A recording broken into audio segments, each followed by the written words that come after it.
This is Pet Life Radio. Let's talk pets.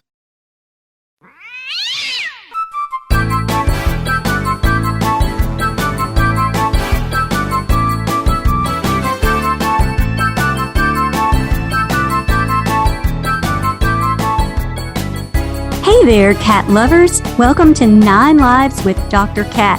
I'm your host, Dr. Catherine Prim, and I'm a small animal veterinarian and cat lover that goes way back.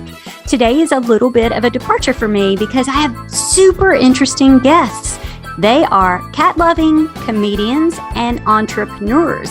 So does that pique your interest? I have Brian Vermeer and Christina Hughes, and we're going to talk to them about how they got to be cat-loving comedians and entrepreneurs and all of their funny stories on the way. So we'll be right back.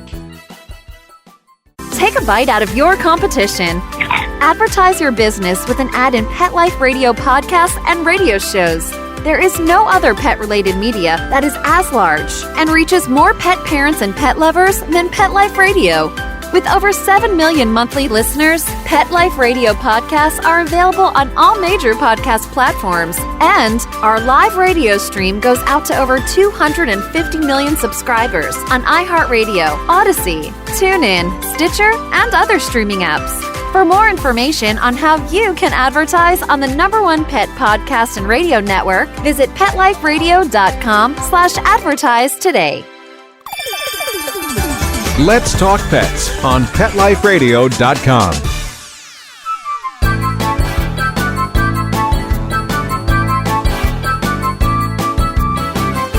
Welcome back to 9 Lives with Dr. Cat on Pet Life Radio. As I said in my tease, I do have Brian and Christina here, and we're going to find out a little bit about their journey, their love of cats, and their love of laughter, and their entrepreneurial endeavors. Welcome, Brian and Christina. Hi. This is exciting for us. It is exciting for me, too, because I've never had a cat-loving comedian before. Well, now you can scratch this off the bucket list because we are here now, ready to just fulfill all of those dreams of having comedians talk about cats. Okay, so let's just sort of start with, I don't know, you can start wherever you want. Tell me your stories. Well, I'm Christina Hughes, and I've grown up with cats my whole life. My parents lived in like a teeny tiny 1-bedroom apartment when they met in college, and we had cats then. I've had cats my whole life. The only time I didn't have cats was when I first moved to LA, right before I met Brian. And then I met Brian and I said, I got to get this guy to know a little bit more about cats because he knew nothing about cats. My knowledge of cats was zero. And I was raised as a dog person. This is the point. Wah, wah. This is the point where maybe some of your listeners might want to turn down the sound because I had zero interest in cats. I did not know anything about cats.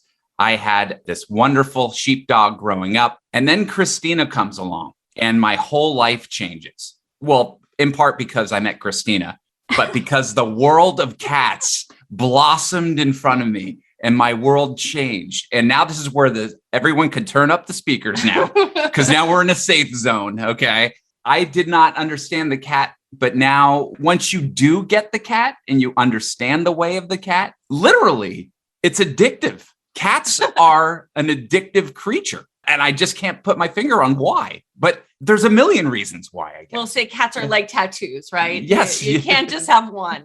Although we don't have any tattoos, but right. Well, Cats so you know what? We do use the D word, the dog word here on this show because I treat dogs too. But I agree. I think I say all the time, if you go to someone's house and the cat loves you, you feel like you've really done something. Right. It's like the barometer, right?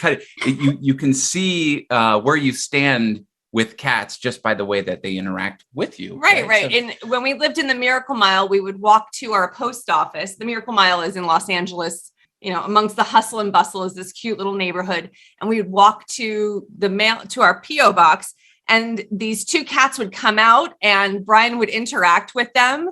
And I was like, wow, maybe he is a keeper after all. I mean, these 2 cats really do like him. They're rolling on the sidewalk with their belly in the air. And then lo and behold, one of those cats started coming to the back door of our apartment, and Brian started to talk to her and feed her. And then we found out she was in a bad situation, and then she became our cat. So Brian, it sounds like you owe a lot to cats. Yes. Yeah. You know, it's crazy because in this neighborhood that we were living in at the time, you just walk the neighborhood and there are cats like that just are get dumped, unfortunately. They're out and about. But there was this beautiful British short hair cat.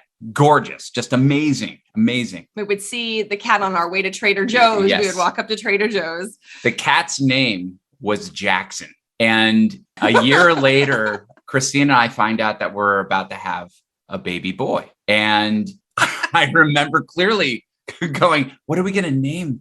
What's a great name? And I'm like, that British short hair cat was so cool. Jackson. And that's such a great name. And so our son is actually named after a cat. I love it. I love it. So, okay. So what do you think your favorite thing about cats, just overall cats or individual cats? What do you think your favorite thing about them is?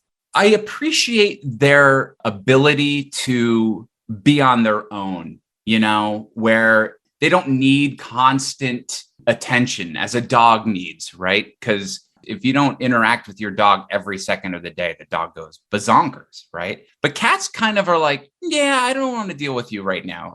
And they just go take a nap. They just walk away and they're doing their own thing, and I'm doing my thing. And then when we meet again, it's like kismet, a cat's independence, I think, is such a cool thing, For me, it's the comedy of the cats. Like right now, we are fostering 2 kittens and we have 4 adult cats in the house. And we have a little kitten whose growth is stunted because she had an allergic reaction to anesthesia or something like that. That's what I'm getting from the vets.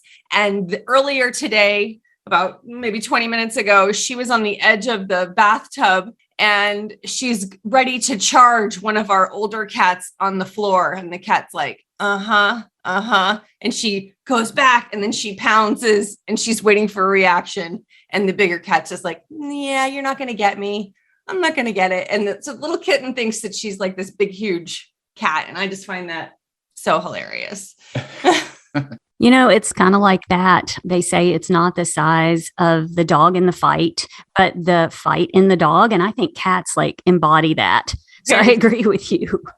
The downside to cats, how's this for a segue? The downside for cats is that they need when they're indoor cats, they need their vertical space and they need their toys and all of that. And they want to jump and climb. They want to jump and climb. And you don't want to have your couch suffer a brutal clawing, right? And this is where the whole cat tree thing got really annoying because they served a great purpose, but they're so ugly. and they're awful, right? Right. In our apartment, my hairdresser gave us a cat tree and we were like, oh, thanks. It's like this powder blue carpeted thing, and it wasn't that big, but it was big enough. And we had a feral rescue named Frosty. He just passed away in January. And Frosty would get in the bottom of that cat tree and he would hide in it because there was a box there and there was just like a little circle. So if we had to get him out for the vet, we'd have to pick up the cat tree and try to shake it out because he just was not coming out. But then if a cat would get sick or there was just a ton of fur on the cat tree, I'd go, Brian, bring it outside and rinse it off. And he'd rinse it off in the back of our apartment building. And then after it dried, he'd bring it in and I'd go, what happened? It smells like eggs or something. It's just this stinky, disgusting monstrosity. I think it's the formaldehyde in the particle board. Terrible. Yeah, it's awful. Anyway. Well, and cats aren't going to like that. No. Yeah. Besides you not liking it, I mean, it's really all about the cat, right? So I have had guests on the show to talk about how ugly cat trees are and how important it is that the environment suit the cat and the people. And it sounds like you guys kind of found some inspiration along those lines. Can you talk a little bit about your journey to achieve where you are now? Yeah. So having gone through the whole cat tree thing, which takes up a large footprint in your house or home. And it was always there, but you never wanted to look at it. and you'd have company over and you just kind of push it to the side. And it didn't fit the aesthetic of how we like to live and how we like to have our place decorated. And, we were living in our apartment and it was always just an eyesore. And we were always trying to figure out if there's got to be some other way to have a cat have their vertical space, but have it not be ugly and have it be something beautiful and have it be something that the cats love to be in. Right. Not something that you just, buy and then they never sit in it. Because I was afraid, I've seen like really cool catwalks, that people create for their cats. And Brian's like, well, we can't really go and make a million holes in our walls in our apartment, 20 holes to put all these walking catacomb things in. And then the cat hates it. So we were like, what could we do? And then when we bought our house, we were like, we have to do something. We're not bringing that cat tree with us. Beyond cat trees, we also bought this cat exercise. Can I say a wheel? A cat wheel, yeah. Yeah. Okay. A wheel. And you talk about a large footprint. This thing, like, I feel like I should be getting on it, and we got this thing, we invested in it, and we keep trying to get our cats in it. We tried to get the foster kittens in it. We're like big cats, small cats, little cats, young cats. Nobody wants to go on this cat wheel. So we just, it's like, oh my gosh, no cat wants to get on this thing. And it's just like, I think we're tired of spending money, losing floor space and all of the rest. And then when we moved to our house that we got, we were hanging artwork in our house on the walls. And we were looking at our cats and I was like, Christina, we started talking about like, it would be cool to get pictures of our cat up on the wall, our cats, pardon me. And so we were talking about cats and art in the wall. And then all of a sudden things just started firing in our heads. We were like, wait a second, we should do something about this because I think this would be really cool. Not only would it be beautiful on the wall, but it would be something to present our cat in an interesting way. Well, and so, the first time was we were like, we'll put some shelves in, but then we got the idea for the frame. And then we had a talk with Brian's dad.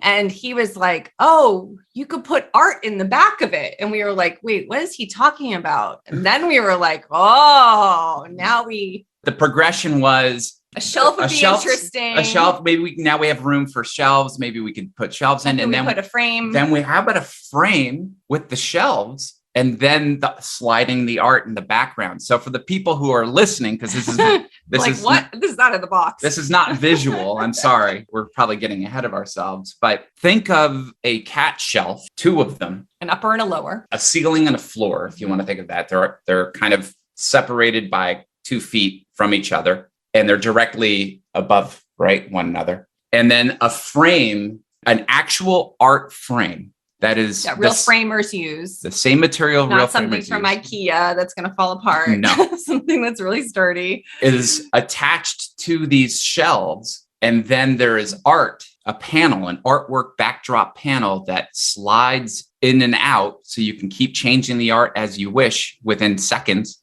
And the cat jumps up into the lower shelf of the frame. And the cat sits and looks out at you, and you look at your cat, and the cat is in the artwork. It looks like it's like living art. It's beautiful. And the cats lounge on the shelf. They clean themselves. They hang in and out of the frame. They judge you perched on the shelf. So what you're saying is that your cats can take their place in art that they have always known that they deserved.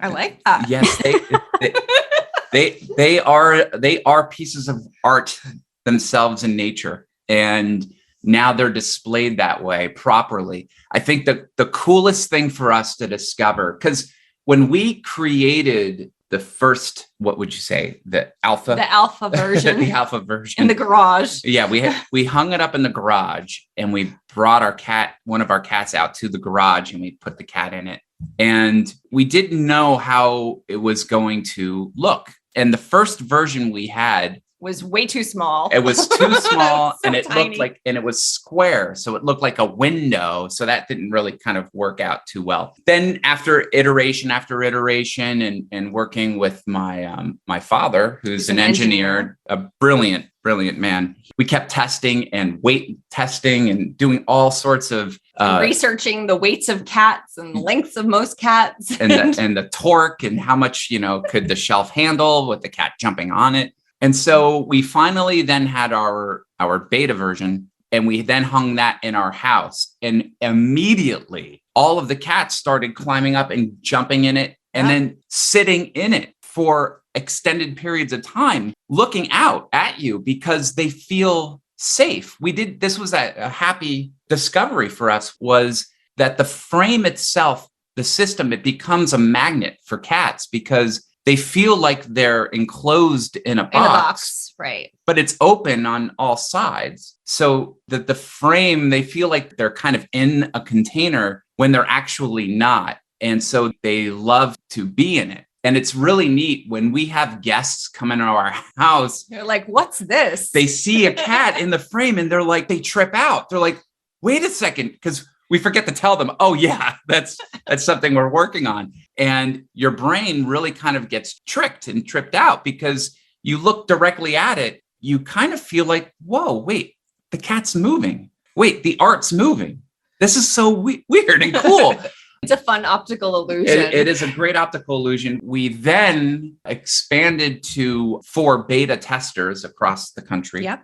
In different regions. With different kinds of cats, a person who trains cats, a gothic couple who have many, many cats in Salem, Massachusetts, a woman who had in a Victorian home in Virginia, and a violinist in the Chicago area who has a Bengal, Indiana, a Bengal and a Maine Coon. So they lived in different places. They had very different design aesthetics in their homes, and they had very different cats. And the reaction from all 4 of them was exactly our same experience, was, holy cow, you didn't even have to teach the cat to get in it. They just naturally jump right in. And everyone just was so pleased with just how quickly the cats took to it and how the cats don't want to get out of it. It was about a year and a half ago, and they're still using it, just like our cats 3 years later are still using them. So it's super cool. And it's funny to see these little vignette videos they'll send us of the 2 cats in the frame and a cat on a shelf trying to get into the frame. And there's a little soap opera going on. So people are laughing. There's high comedy with our Frame Your Feline product because people are like, oh my gosh, which cat's going to win? Or are they going to cuddle together? So I love it. And the reason I wanted to talk to you about it is because it offers vertical spaces, which is something we know cats need for their well-being, but it also is aesthetically pleasing. So, and I mean, maybe people need lots of them. I don't know. So I'm going to take a quick break and come back, and we can tell our listeners how to find you and all of the specifics about this really fun idea. So we'll be right back. Molly, here's your dinner. Zeus, that's not your food. Don't let that happen to your precious cat. Elevate your cat's eating experience with the Cat Tree Tray. The Cat Tree Tray keeps your cat's food off the floor and conveniently located on the cat tree. It's the perfect way to eat. It's a beautiful wrought iron tray that easily attaches to your cat tree and keeps dogs and other critters out of your cat's dish. A must for multi-pet households. There's a 6-inch tray for large bowls and a 4-inch tray for smaller bowls. Purchase your Cat Tree Tray today. Go right now to cattreetray.com. That's cattreetray.com. cattreetray.com. Let's talk pets Let's talk pets on Pet Life Radio. Pet Life Radio. PetLifeRadio.com.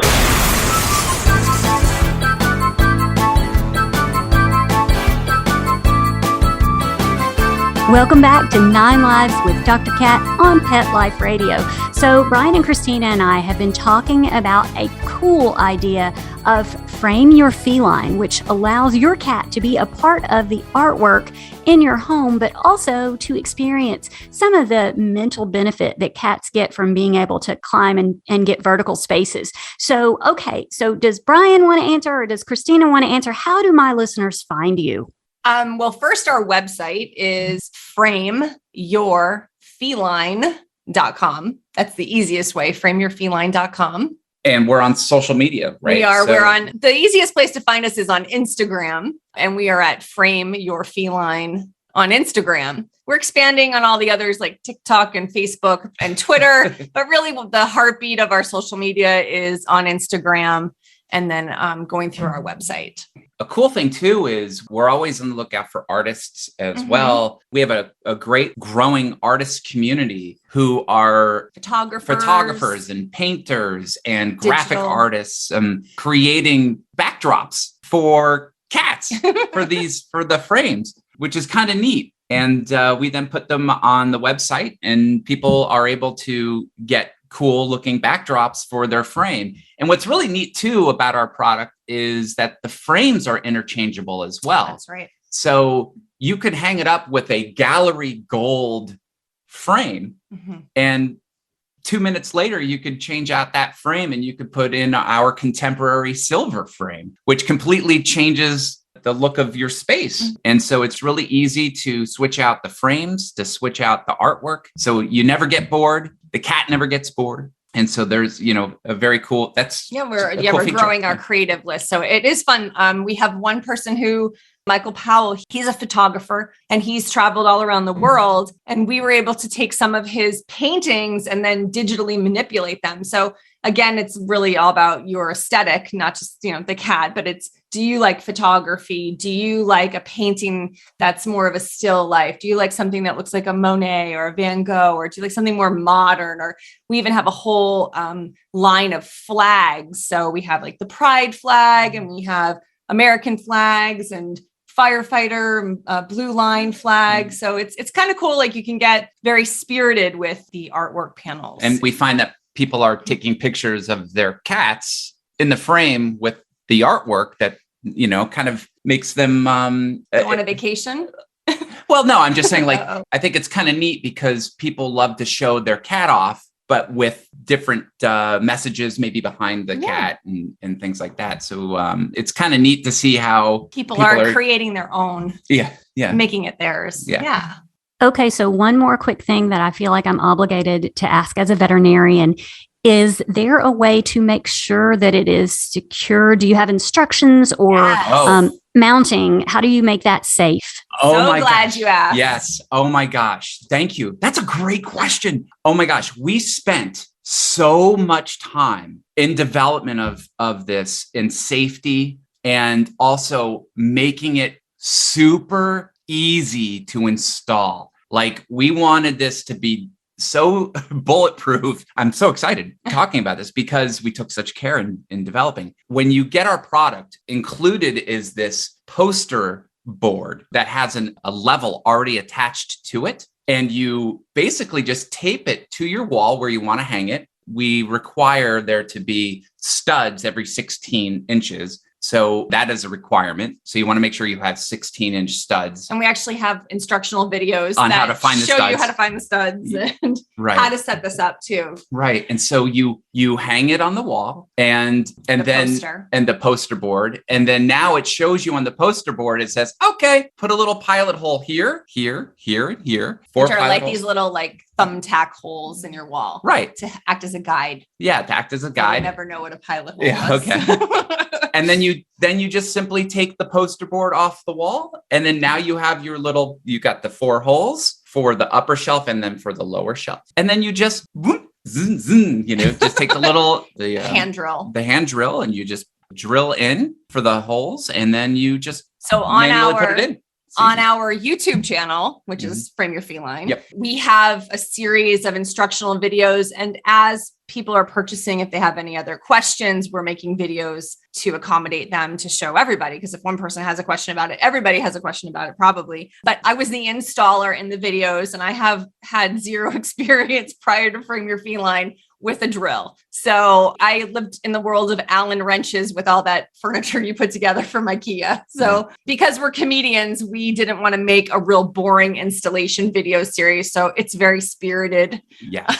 And the instructions that are included with the Frame Your Feline system are fun, and they're not boring, and they are easy. And that was also one of the things that was really important for us when we had our beta testers. They didn't even have the videos that we have. They just had to go off of the actual written instructions. And the comments from all of them were, I hate reading instructions. These are awesome. These are fun. They put little cartoons inside of them. And each one of them said, at first I was kind of like not sure, but going through the instructions, it was super easy. And I was like, yeah. And I think the poster board that you get with the level that's already attached on the poster board just makes it so easy that anybody can do it. It's super simple. So are you saying that you showed your personality in the instructions? There you are. Yeah. Okay, guys. Well, we're about out of time. So I wanted to be sure that all of our listeners, especially those of you out there who are artists, be sure to look them up on frameyourfeline.com and apparently on Instagram, which I didn't know. So I'm going to follow them there. But I really appreciate your time. Thanks for having such a cool idea. No, thank you. Thank you so much.